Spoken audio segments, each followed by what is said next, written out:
Uncle ఇప్పటి వరకు కేసీఆర్ గారి పరిపాలన చూసినారు కదా, ఎట్లా అనిపిస్తుంది? బాగానే ఉంది, ఇప్పుడు వరకు అయితే పర్వాలేదు. అభివృద్ధి పనులు ఎలా ఉన్నాయి? మన రాష్ట్రం మనకు ఏర్పడ్డాక అప్పటికి ఉన్న పాలనకు ఇప్పుడున్న పాలనకు చాలా డిఫరెన్స్ ఉన్నది. ఆ, మాకు మంచి మల్లన్న సాగరు, ఇటు కొండపోచమ్మ, సిద్దిపేట చుట్టూ మాకు మన రంగనాయకుల సాగరు ఇవన్నీ కట్టడం వల్ల రైతులకు వాటర్ రావడం వల్ల, ఇంటింటికి నీళ్ళు వేయడం వల్ల, ముసళ్ళకు 2000 పింఛను కానీ, ఇంకా వికలాంగులకు ఇప్పుడు మొన్న రీసెంట్గా 4000 చేయడం కానీ, ఇప్పటి వరకు అయితే మన రాష్ట్రం మనకు ఏర్పడ్డ తర్వాత ప్రజలు కూడా యాక్సెప్ట్ ఉన్నారు, మంచి సంతోషంగానే ఉన్నారు ఇప్పటి వరకు అయితే. కానీ అప్పులకు పోయిందని కూడా అంటున్నారు కదా. అప్పులు అంటే అప్పులు కావడానికి కావచ్చు, చేస్తున్నప్పుడు అప్పులు అవుతుంటాయి. ఇక అన్ని వేరే స్టేట్తో పోల్చుకుంటే మనం దానిలో ఇప్పుడు నెంబర్ 1గానే ఉన్నాం, నెంబర్ 1లో ఉన్నాం కాబట్టి. అది ఎవరు గుర్తిస్తలేరు కదా.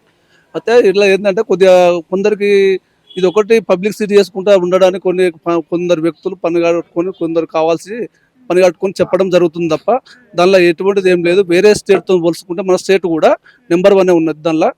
రీసెంట్గా మొన్న చూసినాం కదా, అది దానికి రేపు కొంచెం కొంచెం అచ్చనంతలుగా దాని అమౌంట్ కూడా క్లియర్ చేసుకుంటూ వస్తుంది గవర్నమెంట్. దానిలో ఏమిటంటే ఏముండదు. ఇప్పటి వరకు అయితే పర్వాలేదు. రైతులు కావచ్చు, ఇప్పుడు మన ఐటీ టవర్ కట్టి ఉద్యోగస్తులు కావచ్చు, మొన్న వేసిన నోటిఫికేషన్లో సంబంధించిన మొత్తం మన మన విద్యకు సంబంధించినవి మొత్తం కూడా వేసేది కాబట్టి ఇప్పటి వరకు అయితే పర్వాలేదు. గతంలో ఉన్న గవర్నమెంట్ ఎవరు కూడా ఆలోచన రాలేదు, ఎవరు కూడా ఇంతగానం చేయలేదు.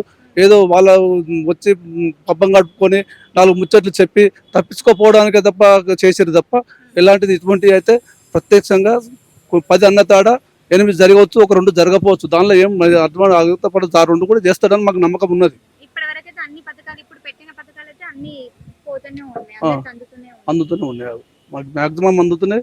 వాళ్ళు కూడా సంతోషంగా ఉన్నారు. వాళ్ళు కూడా పొద్దుగా లేస్తే ఆయన దేవుడు అని మొక్కుతారు. గత కొంతకాలంగా ఏమవుతుందంటే 200 పింఛన్ వచ్చు, ఆ 200 పింఛన్ 2000 చేసిండు. ఒక్కొక్క అత్త కావచ్చు, లేకపోతే కొడుకు కావచ్చు, కొంతమంది ఏం చేస్తున్నారంటే ముసలిళ్ళు అయ్యే వరకల్లా వాళ్ళకు నొప్పులకో జర నీళ్ళకో అటో ఇటో 10 రూపాయలు ఇవ్వడానికి కూడా కొన్ని లేని కుటుంబాలు ఉంటాయి కాబట్టి అటువంటి వాళ్ళకు ఇప్పుడు ఏమైందంటే ఎవరిని అడగకుండా వాళ్ళంతా పోయి మన ఆటోళ్ళకి చెప్పి గిరి వేకి మందులు రేపు 100 రూపాయలు ఇచ్చే స్థితిలో ఉన్నారు వాళ్ళు. ఎందుకు ఆయన రోజు ఆయన చేయబట్టగానే ఇలా ఆ స్థాయిలో వచ్చింది. అందువల్ల ఇలా అందరూ సంతోషంగా ఉన్నారు. మీ సిద్దిపేట సైడ్ ఎట్లుంది అంకుల్ డెవలప్మెంట్ మొత్తం? సిద్దిపేట గురించి చెప్పనక్కర్లేదు, మన రాష్ట్రంలోనే నెంబర్ 1 ఉంటుంది. దానిలో ఏదైనా మా అరెస్ట్ సార్ మంత్రి గారు మమ్మల్ని ఏ ఒక మెసేజ్ కానీ, ఒక ఫోన్ కాల్ కానీ మాకు ఇమ్మీడియట్లీ రియాక్ట్ అయ్యి ఏ సమస్య ఏంది, వాళ్ళకి ఏం ప్రాబ్లము మంచిగా నిదానంగా అడిగి తోలిస్తాడు, చేస్తాడు. పనుల గురించి, అభివృద్ధి గురించి మా సిద్దిపేటలో మళ్ళాసారి కూడా బ్రహ్మాండమైన మెజార్టీతో గెలిపిస్తాం. పోయినసారి కన్నా ఎక్కువ మెజార్టీతో గెలిపిస్తాం. అది మన ఒక్కలనే కాదు, అందరూ ప్రజలు కూడా ముక్కాగండంతో ఒకటే తాటి మీద ఉండి గెలిపించడానికి మేము అందరం సహకరించి చేస్తాం. ఓకే అంకుల్, ఇంకొకటి ఏంటంటే ఇప్పుడు మీ లోకల్ ప్రజలకు ఏమైనా ప్రాబ్లమ్స్ ఉన్నప్పుడు మీ దగ్గరకు వచ్చినప్పుడు మీరు ఎట్లా రెస్పాండ్ అవుతారు? మా దగ్గరికి వచ్చినప్పుడు మేము ఏం చేస్తామనంటే మా నుంచి ఏది ఉంటున్నామో మేము చేయగలుగుతుంటాము. కానీ ఏదంటే మేము సార్ గారికి మెసేజ్ పెట్టడానికి కూడా ఒక ఓఎస్డి ఉంటాడు మాకు ఎప్పటికి పర్సనల్.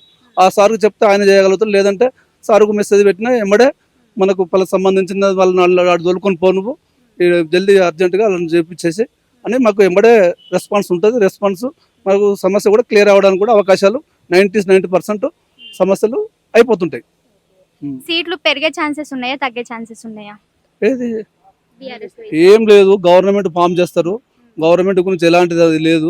సీట్లు గురించి కాదు కానీ మెజారిటీ అనేది వాళ్ళకన్నా కొద్దిగా గొప్ప తగ్గుతుండొచ్చు, అంతేగాని ఏదేం రాదు. ఇలా మళ్ళీ టీఆర్ఎస్ గవర్నమెంట్ అవుతుంది. కేసీఆర్ పాలన బాగున్నది, దీనిలో ఎలాంటిది ఏమి ఉండదు.